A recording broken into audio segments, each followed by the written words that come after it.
स्वयं स्वभावाप्ति प्रभावे कृष्णकर्मणः तस्मै संज्ञानिरूपाय नमोस्तु परमात्मने। अहिंसा परमो धर्म के महावीर भगवान के संत शिरोमणि आचार्य गुरुवर श्री विद्यासागर जी महाराज के आचार्य श्री पूज्यपाद स्वामी जी के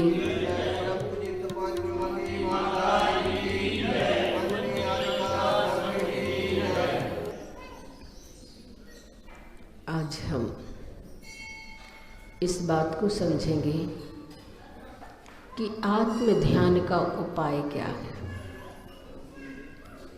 किन चीज़ों के माध्यम से हम अपने जीवन में आत्म ध्यान कर सकते हैं, और बचना भी हमें किन से पड़ेगा, तब कभी हमें वो आत्मा की बात स्मरण में आएगी।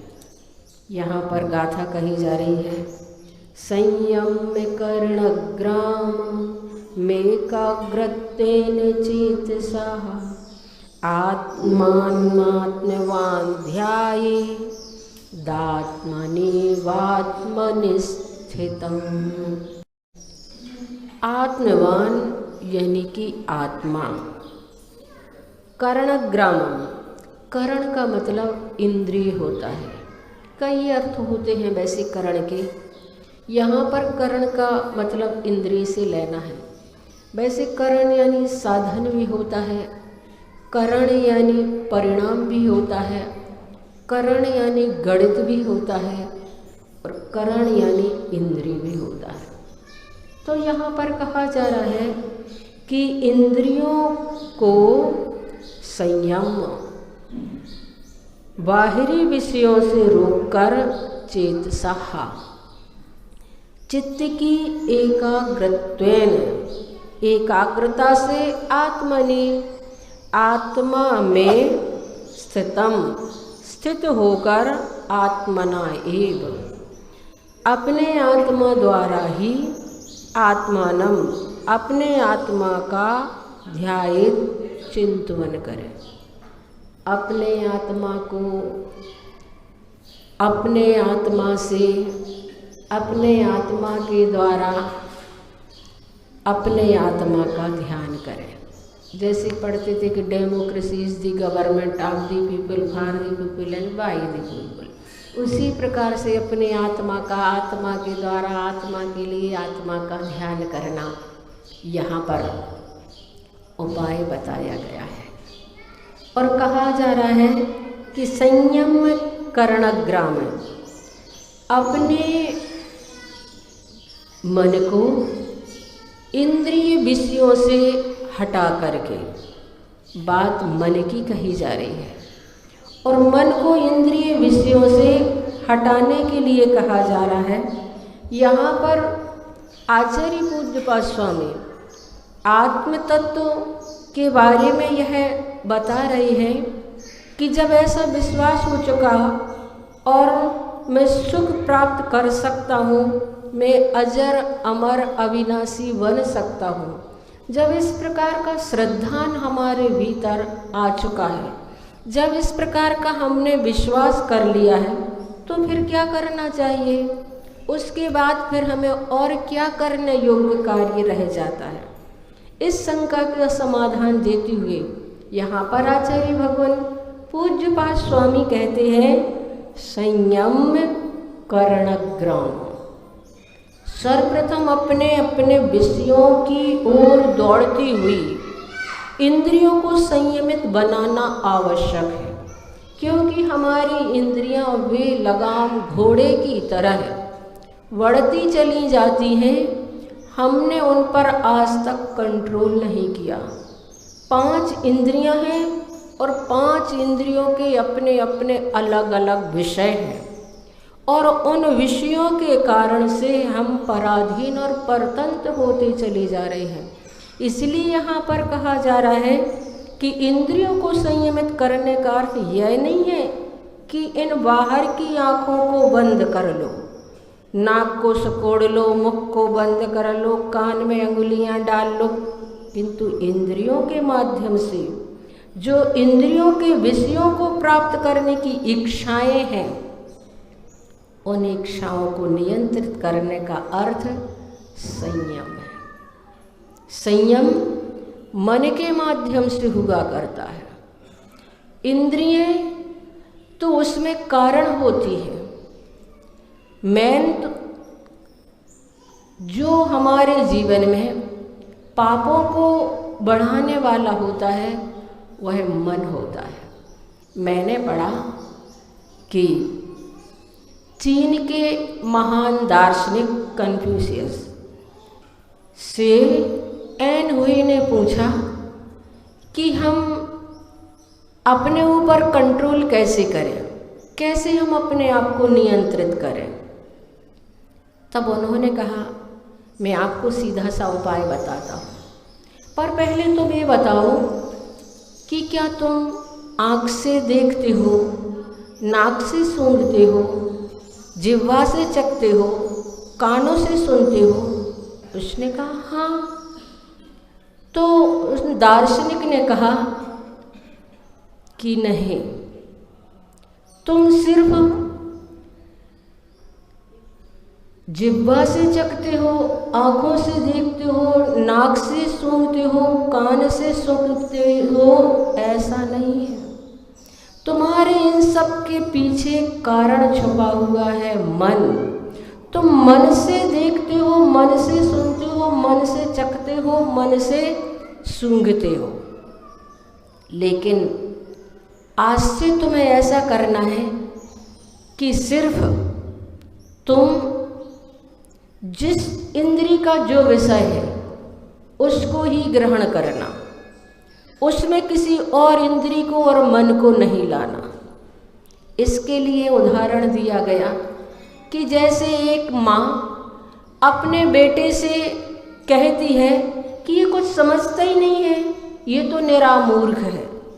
इन शब्दों को बेटे ने सुना और उस बेटे का एक विरोधी था, शत्रु था।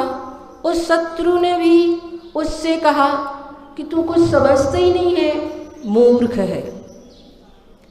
शब्दावली और श्रवण की क्रिया दोनों एक है, लेकिन जब मन का प्रयोग किया जाता है तब माँ के शब्द प्रिय लगते हैं और सब शत्रु के जो शब्द थे वे मन में आग पैदा करने वाले हुए।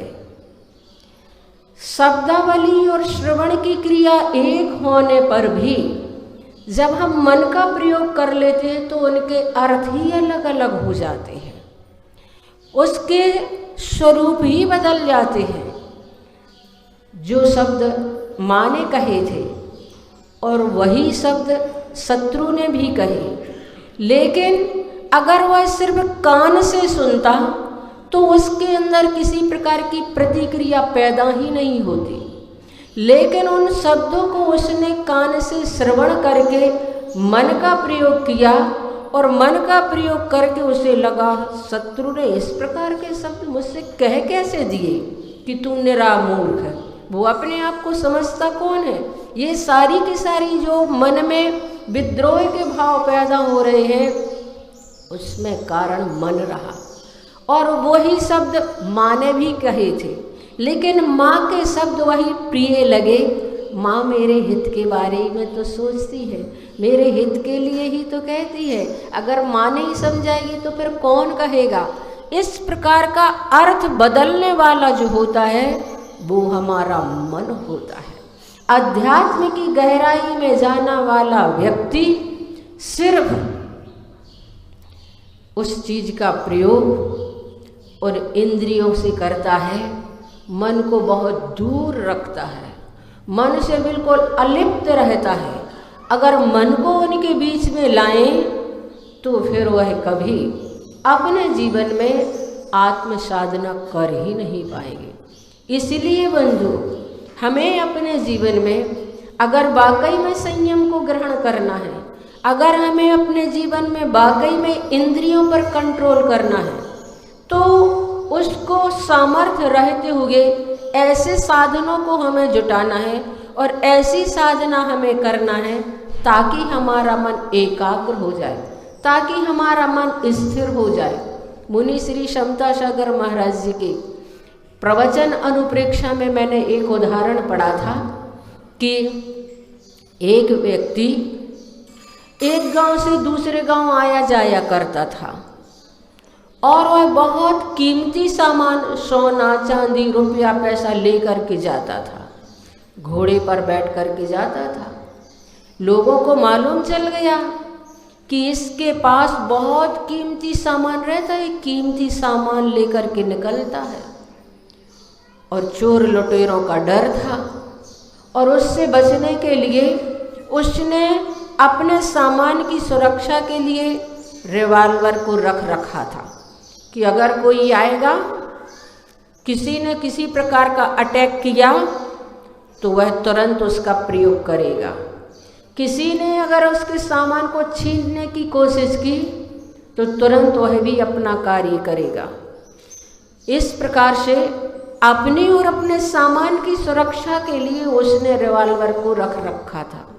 एक दिन निश्चिंत मस्ती से होकर के वह चला जा रहा था, घोड़े पर बैठ करके आगे बढ़ता चला जा रहा था। थोड़ी सी असावधानी हुई कि दो व्यक्तियों ने उसे घेर लिया और उसके ऊपर अटैक कर दिया और कहा कि जितना भी कीमती सामान है सारा का सारा निकालो, रख दो मेरे सामने।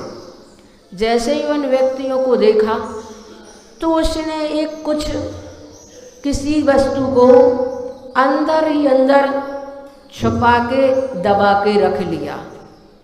चोर लुटेरे सारा का सारा सामान उसका लूट करके ले गए और जब अपने गांव पहुंचा तो गांव वालों को पता चला। सारे लोग एकत्रित हुए और उन्होंने कहा, क्या हुआ? मैंने सुना कि तुम्हारा सारा सामान लुट गया। बोले, हाँ, सारा का सारा सामान लुट गया मेरा। लोगों ने कहा, मगर तुम तो रिवॉल्वर रखते थे ना? तो कहने लगा, हाँ, उसी को ही तो बचा पाया हूँ, बाकी तो सब का सब लुट गया। तो लोगों को बड़ी हंसी आई।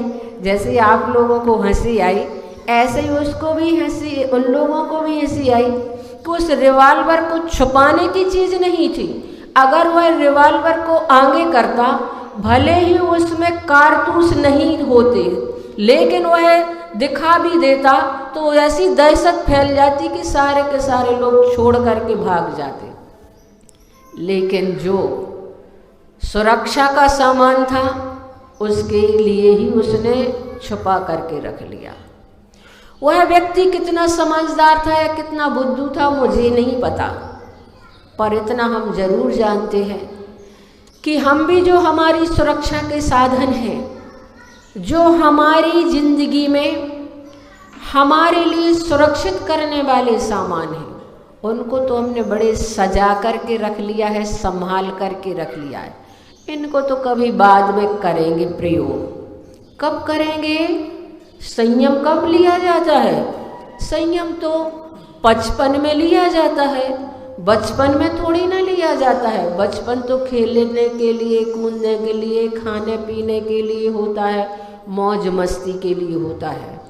और जो संयम उस समय हमें ग्रहण करना था, उस समय तो हमने पांचों पापों से लिप्त अपने जीवन को जिया और उस संयम को बिल्कुल छुपा करके दबा करके रख लिया।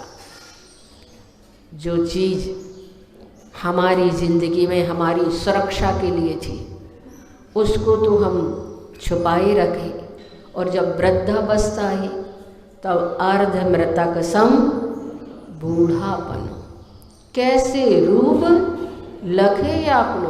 फिर तो इंद्रियें काम ही नहीं करती हैं, फिर तो हम संयम ग्रहण करना चाहें तो भी हमारे जीवन में वह संयम आ नहीं पाता है। इसलिए यहाँ पर कहा जा रहा है, आचार्य महाराज कहते हैं कि हमें अपने जीवन में अपनी सुरक्षा के लिए उस संयम को अपनाना चाहिए। आचार्य श्री ने कहा, आप लोग कहते हैं कि महाराज ऐसा कोई मंत्र दे दो, ऐसा कोई साधन बता दो ताकि हमारा चंचल मन स्थिर हो सके। मैं आप लोगों से कहना चाहता हूँ कि मुझे ये बताओ, आपका मन कहाँ चला गया, कहाँ कहाँ दूर दूर भटकता रहता है। आप जहाँ जाना नहीं चाहते वहाँ आपका मन क्यों चला जाता है, क्यों भटकता रहता है? महाराज, इसका जवाब हम नहीं दे सकते। आश्चर्य होता है सुनकर कि तुम्हारे मन की बात तुम्हें ही नहीं पता, तो हम कैसे बताएं? पहले आप मुझे बताओ। जैसे वैद्य जी पूछते हैं कि सिर में दर्द हो रहा है तो क्यों, क्या खाया था? कुछ भी नहीं खाया। कुछ नहीं खाया तो फिर सिर में दर्द क्यों हो गया? कारण तो होना चाहिए, बिना कारण के कोई कार्य नहीं होता। इसी प्रकार मैं आपसे पूछना चाहता हूँ कि आपका ही मन कहीं पर क्यों जा रहा है, दूसरे का क्यों नहीं जा रहा है? आप कह सकते हैं कि यह तो स्वभाव है और स्वभाव को कोई मिटा नहीं सकता, तो फिर मैं भी मंत्र नहीं दे सकता, क्योंकि स्वभाव तो मंत्र से भी समाप्त नहीं हो सकता। नहीं नहीं महाराज, आप भी तो बैठे हैं, आपका मन तो स्थिर रहता है। वह कैसे स्थिर रहता है? सही है, चलो कम से कम इतना दिमाग चलाया आपने कि मन का चंचल होना अगर मेरा स्वभाव है तो आपका स्थिर कैसे रहता है? बस यही पूछना बड़ा आवश्यक था। पूछ लिया, बहुत अच्छा, धन्यवाद। सुनिए, तुम्हें जब तक जिस कार्य में रस आएगा तब तक तुम्हारा मन वहाँ पर जाएगा, चाहे कितना भी प्रयास कर लो। जैसे बेटे से माँ कहती है कि यह चीज़ खा लो बेटा, तो वह नहीं खाएगा। क्यों? क्योंकि उसको खाने का मन नहीं है। अच्छी चीज़ है तो भी नहीं खाएगा, लेकिन उसे जो अच्छी लगती है, भले ही माँ की दृष्टि में अच्छी ना हो, फिर भी वो खा लेगा। उसकी रुचि के अनुरूप देंगे तो खा लेगा। इसी प्रकार अगर आपकी अभिरुचि इंद्रिय विषयों की ओर है, उन्हीं को ग्रहण करने में मन लगेगा। इस परिस्थिति में अगर कोई मंत्र के माध्यम से ध्यान का रास्ता खोजना चाहेगा तो संभव ही नहीं है। कितनी मार्के की बात आचार्य श्री ने इस गाथा के माध्यम से हमें बताई। इसलिए बंधु, जहाँ जिसकी रुचि होती है उस ओर उसका दिमाग लगा रहता है, उसी ओर उसका मन भागता है, उसी ओर वह पंच इंद्रिय से पूर्ण रूप से समर्पित हो जाया करता। फिर उस समय ना उसे अनुकूलता, ना प्रतिकूलता, ना सुख, ना दुख, कुछ भी समझ में नहीं आता। रुचि है तो वह उसी कार्य को करेगा।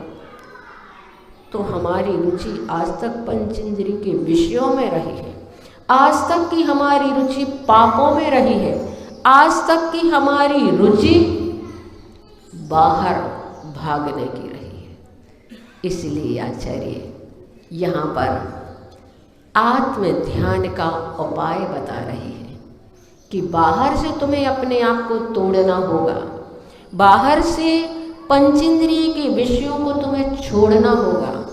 हमारे पास इस प्रकार के साधन होते हुए भी हम नहीं कर पा रहे हैं। कितना तीव्र पाप कर्म का उदय हमारा है कि सब कुछ पुण्य कर्म के उदय से हमें प्राप्त होते हुए भी हम अपने आप में नहीं आ पा रहे हैं, हम उसका सदुपयोग नहीं कर पा रहे हैं, हम अपनी रुचि उस ओर नहीं ले पा रहे हैं, हम उसमें नहीं जा पा रहे हैं जो हमें करना चाहिए था।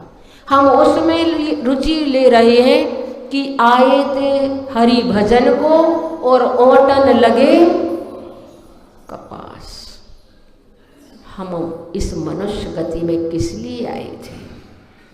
कई बार हमने नरकों में कसमें खाई थी कि हे परमात्मा, अगर एक बार भी हमें मनुष्य गति मिल गई तो नियम से हम आत्म कल्याण करेंगे।